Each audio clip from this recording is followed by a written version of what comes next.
Good evening and welcome to this edition of the Evening News for today, Saturday, July 21, 2018. I'm Samuel Supnandan. Thanks for joining us. Here are the headlines. Nagamutu forced to step aside to allow talks between PPP and government to commence. Canal number 1 farmers called for REO's removal after floods. Water Street money changer robbed by armed bandits. The government readying new scrap metal legislation for Parliament.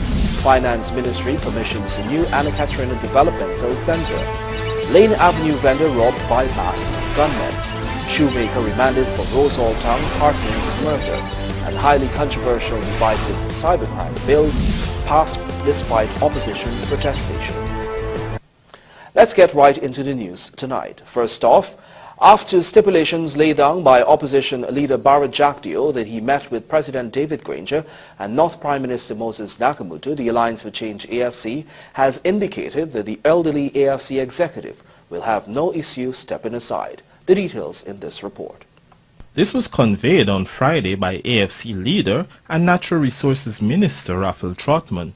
According to the minister, these long overdue talks represent a positive outcome in the national interest, and as such, Nagamutu will likely comply with the stipulation. Prime Minister Moses Nagamutu has in any way been slighted. Knowing him as I do, he has always been for national dialogue and will have no hesitation in stepping aside in the greater interest. We believe that there is much to be determined and decided, particularly in the area of oil and gas, national security, border issues, national development. So we're quite happy. Trotman also expressed the hope that without Nagamutu, the AFC will still be represented at the meetings. He noted that the AFC was present at the first meeting between Granger and Jagdeo as opposition leader. As such, they expect the same treatment. On Thursday, Jagdeo had reaffirmed the political opposition party's commitment to being part of any formal talks with the government.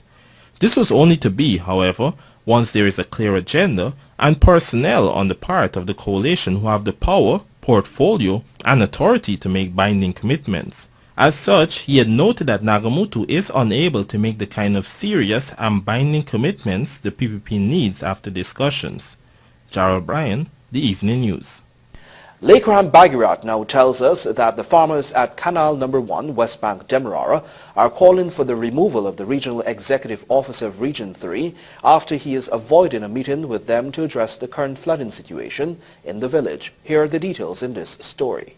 The REO, he is hiding for us. He making promises, say commissions of 2 weeks now he never meet. I think they should move him from there and put somebody else who can handle a job. I don't know what government is doing. And since they took away this contract from Baidman with this trench, this moors. That was 87-year-old farmer Dharamdev Singh calling for Regional Executive Officer Dennis Jaikaran to be removed. Singh, who was speaking on behalf of a group of farmers in L'Esperance Canal number 1 Polder, said their farms have been underwater for over 3 weeks and they would have made representation to both the Canal's Polder Neighborhood Democratic Council and the Regional Democratic Council. The citrus farmer said that over 15 acres of his citrus trees are on the brink of dying, explaining that the flooding could have been avoided had the Demerara Water Users Association not burst the dam to install large tubes. We are asking the water users to please remove those 2 tubes on there as early as possible. That's all my trouble. Where did they put the tubes? You know, we have the facade at the back there, and they bust the dam which control the trench water and put the tube. So this thing, when the water is the trench, you should bring it for me. That is our plight. In addition, the farmers said that the current contractor cleans the main access canal haphazardly. They explained that the canal is laden with shrimp moss, which affects the flow of water, and that the contractor neglects that. The farmers also said that they were told by the NDC chairman that the NDC is bankrupt and no assistance could be rendered. Cash crop farmer Marlene told this newscast that her entire farm is underwater with losses amounting to over $500,000. Yeah, with the farmers, we punishing bad at the back here. I lost 500 root of sweet pepper, all dead, and They need to move the tube, the two tube and what I got at the facade there. They need to move it and let the water go. They need to clean the canal, sieve the canal properly. They're cleaning the canal at the 2M and then they're cleaning the channel. So they need to get the people and clean the canal properly and get the water out of the land quick. Just last December, the residents of Canals Polder experienced a devastating period of flooding, resulting in millions of dollars in losses. Government is yet to assist those farmers, and this current flooding comes just as they were getting back on their feet. This newscast tried to reach out to Ario Jaikaran for a comment, but calls to his phone went unanswered. For the Evening News, Lekram Bagirat. Even as residents in Kwakwani Region 10, Upper Demerara, Upper Berbice are praying to see land again, reports are that the water levels have been fluctuating, causing some residents to lose all hope. Davina Ramdas tells us more. Acting CDC General Kester Craig told the Evening News that the water level had seemingly begun to recede. However, he has received reports of the level of water returning to that of approximately 9 feet, which was its initial state. He explained that the reason for this remains the abundant rainfall in the settlement. Craig even noted that due to heavy rainfall on Friday, emergency supplies were unable to be sent to the village. Over 300 households remains affected by the severe flood. The regional vice chairman is calling on the relevant authorities to consider raising the level of the main access road so that when the flooding occurs in the future, transportation will not be affected. Residents have even made a call for the government to consider commencing irrigation works in the area as soon as the water recedes so as to prevent the situation from reoccurring. Davina Ramdas for the Evening News. A 51-year-old money changer was robbed in a total of $400,000 by two bandits, one armed with a handgun, on Water Street in the vicinity of the old KFC building. According to information received, Wazir Khan of Anakatrina, West Coast Demerara, was robbed of a mixture of pounds, TT, US and local currencies on Saturday morning around 8 hours then. This newscast was told that Khan was plying his trade when he was approached by the two men. The armed suspect reportedly pulled his firearm from his waist, pointed it at Khan and told him to hand over his money. The victim then threw away the money, but the unarmed accomplice quickly picked it up and they both escaped in a southern direction through the Route 45 bus park. Moreover, the victim told investigators that the suspect, who was armed, is known to him. Police are currently investigating the matter. We now tell you that the Finance Ministry today handed over the new facility which will house the Anakatrina Early Childhood Developmental Center at Leonora. Here are the details.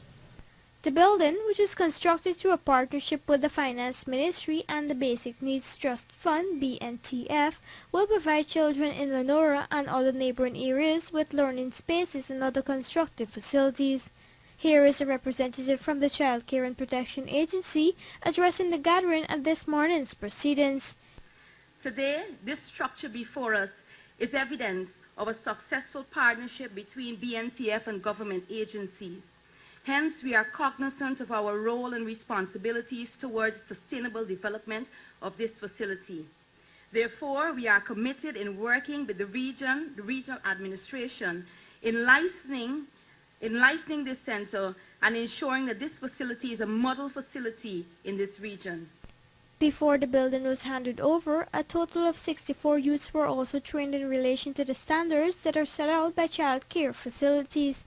Meanwhile, remarks were also shared by the Finance Minister, Winston Jordan, who noted that this is a structured and sustainable approach towards the continuation of quality development at an early age. This project itself was conceived with two goals in mind: to create comprehensive learning spaces for children of the community from infancy to the age of 5, and secondly, to train and generate job opportunities for youth. The aim is to address early childhood development services in Anakatrina and surrounding communities, while also providing unemployed young people with a chance to be trained and subsequently employed as early childhood caregivers and educators. The introduction of the new building and its facilities will provide quality resources for early child care development as well as employment for those who are engaged in the training exercises. Along with the facility, 2 other centers were commissioned in Essequibo, one in Ithaca and the other in Anns Grove. Rupa Sinarayan, The Evening News. Welcome back. If you've just joined us, you're watching the Evening News. One day after the regional chairman of the Upper Takatu Essequibo region complained about the high levels of mercury presence that is affecting more than 200 residents in the Rupununi, government is expected to look into the situation. Details in this report. This commitment was made by State Minister Joseph Harmon on Friday at this week's post-cabinet press briefing. According to Harmon, while he does not have any information on the issue, he will engage the Natural Resources and Communities Ministries to ensure that the matter is looked into. You know, this is something that the President is actually being very firm on, the question of the use of mercury. There are certain conventions to which we have signed about mercury, and particularly in the gold and diamond mining industry, where they use that in the extraction of gold. So don't have the specific details of what you're saying, but what I can say is that wherever that has occurred, that the government will take very clear, decisive action in that regard. At a press conference on Thursday, Chairman of Region 9, Brian Allicock, disclosed that this was discovered during studies conducted by the World Wildlife Fund in collaboration with the South Rupununi District Council earlier this year. He noted that the situation is so severe that an entire village of some 200 residents have the metal within their systems from contaminated water. Actually, 100% of the people in Barbara are contaminated. Right? There's about 200 something persons. There's some other traces within the nearby communities, Crowdar, some in I shelter, you know. And they did a very simple test, which would give them a thing using the hair, you know. And that is how they were able to send some samples outside to analyze it further, and came back with the same type of results, with a quick indication as to where. The thing is our people are suffering. Not the people on the coast, not the ministers out here, our people. And that is what we have to address. How do we help our people to come out of those situations? The regional chairman blames the presence of mercury on illegal mining activities, which he said is proven to be difficult to eradicate. There is a lot of illegal mining, cannot be controlled, even though we have rangers within. There's a network where by the time I send our guys in, the military and the police, everybody knows they're going in. So whatever they have, they put away, they hide and things, you know. Last year, President David Granger recommitted to eliminate the use of mercury in Guyana by 2027.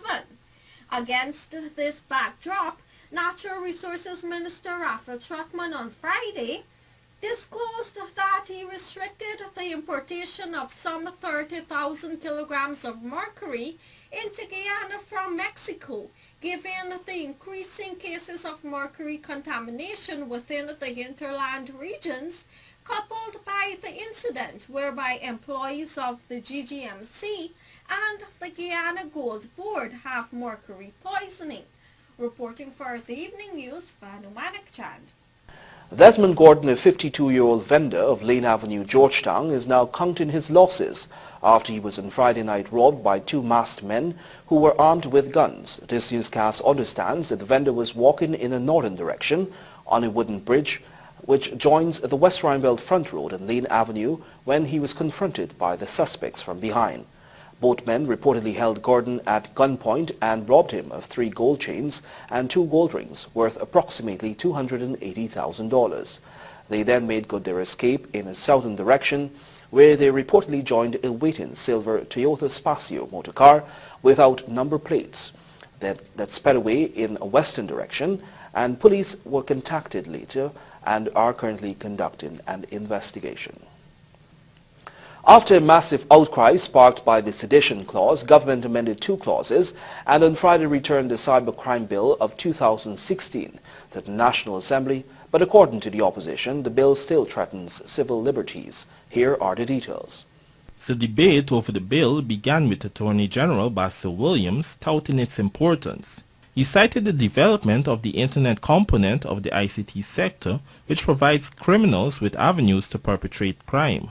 Williams noted the fear that Guyana, due to the absence of cybercrime legislation, would become a safe haven for such criminals. He also noted that following public consultations on the bill, the amendments were made. The opposition was highly critical, with parliamentarian Dr. Frank Anthony strongly condemning the amendments. He stressed that except for superficial changes to the bill, the law still remained one that could suppress free speech. Platforms like Facebook and Twitter have become powerful tools in the hands of the masses to remove despotic governments, like those that fell during the Arab Spring. Mr. Speaker, citizens' expressions on social media and other online outlets are now part of the 21st century democracy. And instead of behaving like troglodytes, we must embrace the citizens' social media expression as a part of vibrancy of our democratic culture.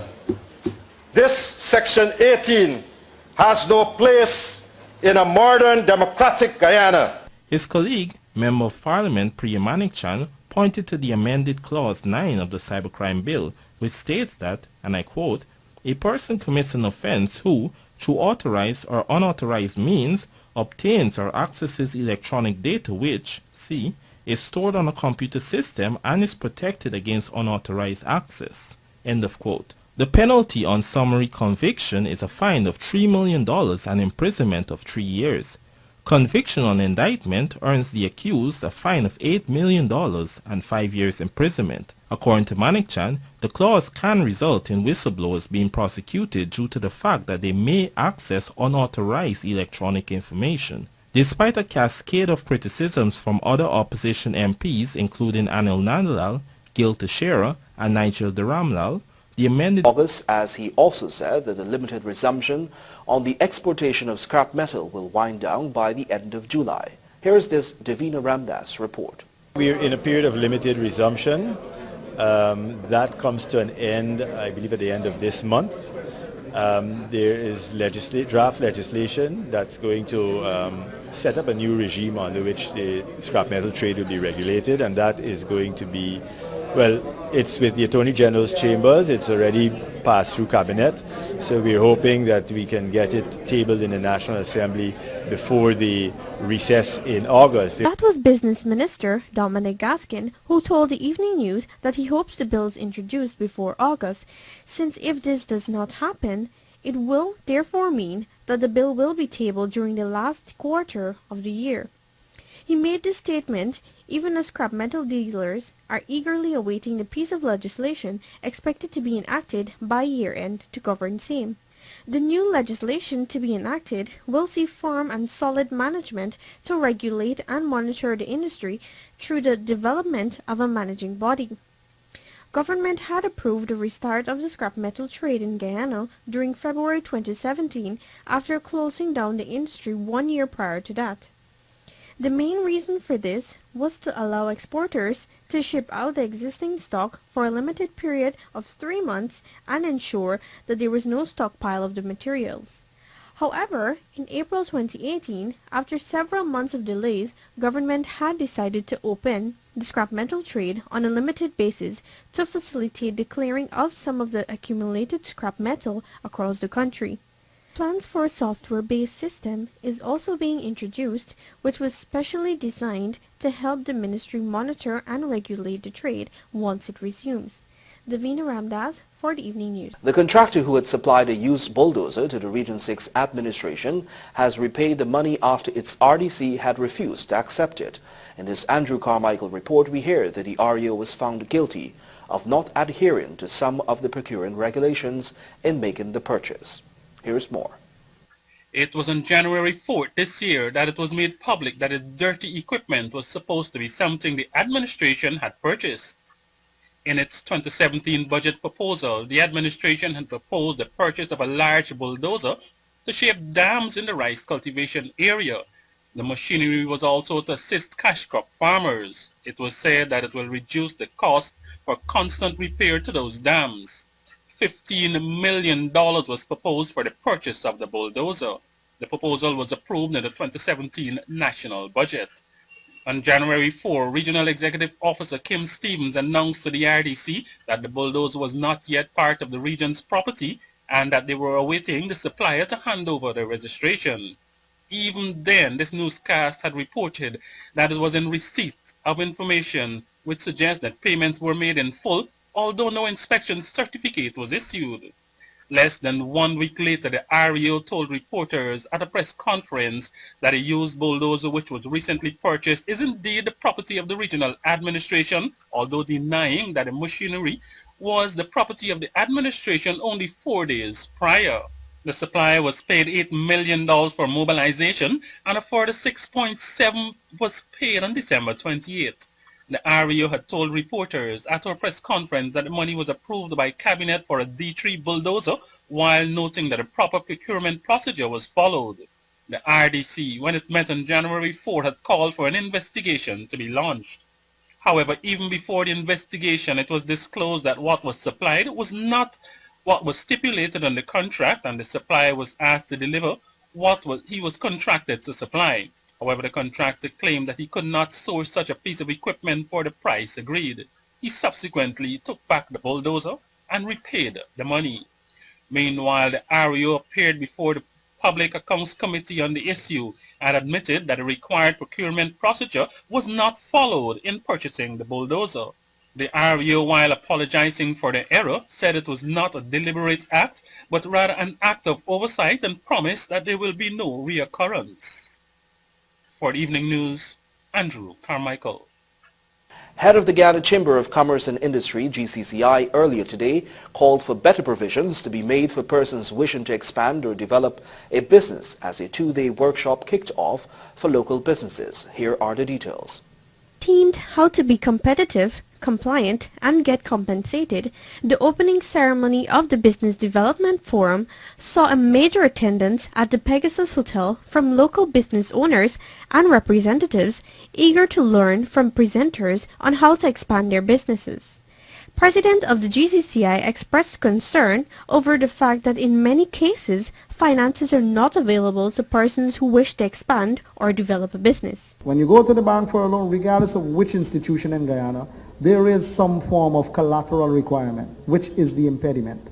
It is a grave impediment that makes businesses, small businesses, cannot grow. And we have to address that. We have to address the appraisal system of banks if it needs modification so that small businesses can get money.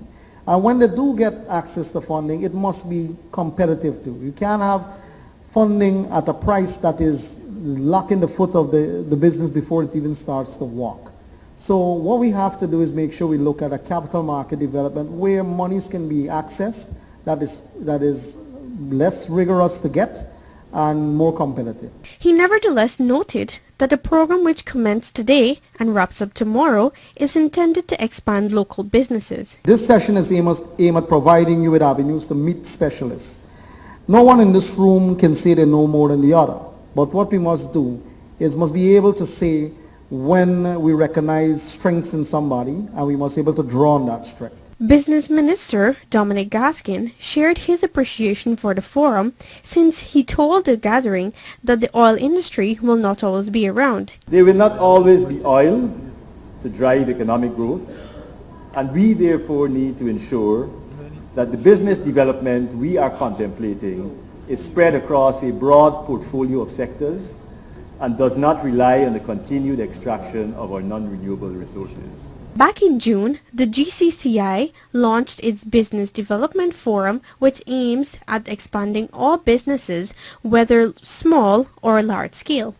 The two-day workshop will focus on areas such as access to capital, insurance policies, incentives for investment, export market readiness, donor agency funding, modern marketing tools, registration, and compliance. The event is being hosted in partnership with the Guyana Revenue Authority, GRA, Nations University, Arthur Lockjack Global School of Business, Republic Bank Guyana Limited, and the Inter-American Development Bank, IDB. A fee of $20,000 is attached to the two-day event. Davina Ramdas for the Evening News. Chairman of Region 1, Brethnell Ashley, has decried the lack of support from central government in providing assistance for not only returning Guyanese but also citizens from Venezuela who are moving here to seek refuge. More in this report. The regional chairman told media operatives earlier today that the high influx of Venezuelan refugees has been putting a strain on his region's already small budget. We would have alerted the Civil Defense Commission, which is the agency of government that deals with these kinds of issues, and to date we have not seen any significant assistance coming from government towards the issues we face with in the region. All I received was an email to tell me, the RDC, to cater in our projections for 2019 within the line item 6 to 11 for disaster-related issues such as the influx of these, for want of a better word, refugees. According to Ashley, while the region has received assistance from some agencies, they are insufficient to match the magnitude of the situation the region is facing. Right now we have these persons taking refuge in the community of Kanyil, Kamwata, Smith Creek, Powaikuru, Whitewater, and they are currently undergoing health screening. And several of them would have been found to have malaria. They are signs and symptoms of tuberculosis. They are ones who seemingly are HIV positive. And so to speak of the region taking the issue to deal with, it cannot be done alone, and that's why I'm calling on government not only to deal with the issue lightly, but to become a full partner. The regional chairman disclosed that as of a few days ago, there are some 268 Venezuelan refugees in Guyana who are staying in churches and makeshift tents with little to no belongings. We need food items, we need medical supplies, we need clothing, because we would have had one of the women who would have miscarried, and when she was taken to the hospital, she had no clothing. We had to go find ways to get clothing to provide for her. Those are some of the constraints that we face, and so those are the help that we need for the people in these communities. According to Ashley, the region had recommended too that there be an additional immigration officer as well as for port health authorities in the region to monitor activities at the border with the neighboring Spanish-speaking country, which has been undergoing economic and political turmoil over the past years. Reporting for the Evening News, Fanu Manekchand. More news still ahead. Do stay with us.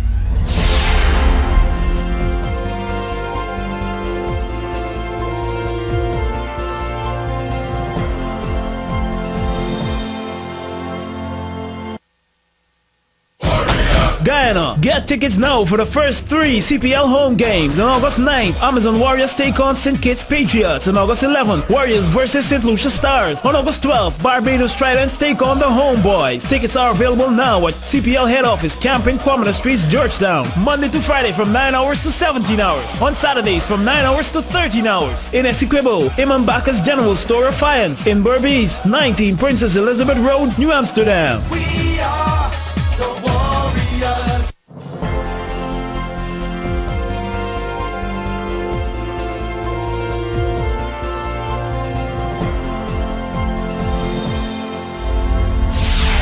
Welcome back. You're watching the evening news. Government has announced that it has scrapped plans to give the National Tushaus Council a plot of land in Sophia for the construction of its headquarters. In this report, you will hear that a larger piece of land will be earmarked for the project. Here are the details. This was revealed by State Minister Joseph Harmon at this week's post-cabinet press briefing, where he explained that the decision was taken after it was felt that the land identified in Sophia was insufficient. The President, in reviewing this, felt that the land was a very small area and would basically just take the building. And in discussions with the Minister of Indigenous Peoples Affairs, and I believe the Minister, I spoke to him this morning, has said that he is also in discussion with the new chairman of the Tushaus Council, that we're looking at allocating a larger tract of land so that the headquarters of the NTC can be well set up and well organized. Some of the lands that have been freed up from Gaisuko, these are some of the lands His Excellency is looking at. This decision comes on the heels of the council bashing government during the one-week conference for a series of unfulfilled promises, including providing the land title for the headquarters. Following a promise by President David Granger, a plot of land was identified at Sophia last year, and the sod was turned for the construction of the headquarters. However, the construction never took off since the NTC has been awaiting the land documents. The council wanted title for the plot of land, but the Guyana Lands and Surveys Commission said that the 50-year lease has already been prepared and is awaiting to be picked up by the NTC. This was supposed to be done today. However, with this new announcement, that lease will now have to be scrapped. Reporting for the evening news, Vanu Manikchand. A shoemaker has been remanded for the murder of a Rose Hall Town painter. Andrew Carmichael visited the Albion Magistrates Court, where the Rose Hall Town man appeared, and filed this report. Vivian Ross, also called Jerry, 40, a mason and shoemaker of lot 58 Bulletwood Street, Rose Hall Town Quarantine, was not required to plead to the indictable charge when he appeared before Magistrate Unita Singh. It is alleged that on Friday, July 13th, he murdered Wayne Sundar Singh. The accused is being represented by attorney at law Merceline Bacchus. The case is being prosecuted by Inspector Althea Solomon. Bacchus told the court that it was the accused's first offense and asked the court to have the prosecution disclose its statements. Ross was remanded until July 31st, when the statements are expected to be available. It had been reported that the now dead man had received injuries to his head, resulting in his death. The 43-year-old man was earlier in the evening seen at a house located at Bulletwood Street, Rose Hall Town, imbibing with several persons. It had also been reported that his mother was told by one of her son's friends that the painter was injured and left in an unconscious state since about 14 hours that day, but the report was only made to family members after 19 hours. His face was swollen and unrecognizable, and there were marks on his body which suggest that he may have been beaten.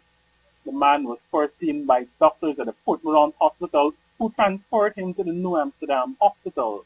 Because of the extent of his injuries, he was further transferred to the Georgetown Public Hospital. He never made it there. The accused was subsequently arrested. For the evening news, Andrew Carmichael. 4 persons, including 3 policemen, are expected to make an appearance in court following irregularities discovered in the learner driver's theoretical examination on April 12 last. Details in this report.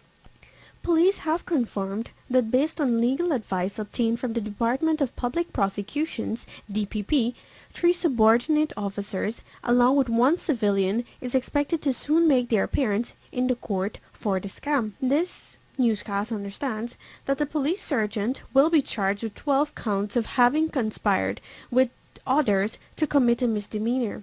Additionally, a female corporal will be charged with 18 counts of the said offense, along with another corporal who will face charges for 20 counts of the said offense. Meanwhile, the unnamed civilian will be charged with 2 counts of obtaining money by false pretense. The charge is led under Section 33 of the Criminal Law Offences Act, Chapter 8(1), according to the police. Earlier this month, the Guyana Police Force's Office of Professional Responsibility, OPR, which has been probing the scam of the irregularities, concluded its investigations and handed the case over to the DPP. This newscast has not yet been informed of the findings of the investigation, but has been told that the candidates who wrote the examination of the set date have been receiving result slips from the Traffic and Transport Office of the Traffic Department at Evelary, Georgetown, informing them of their performance. Police had previously said that those candidates would have been required to rewrite the examination. Davina Ramdas for the Evening News. Join us after this break for your regional and international news.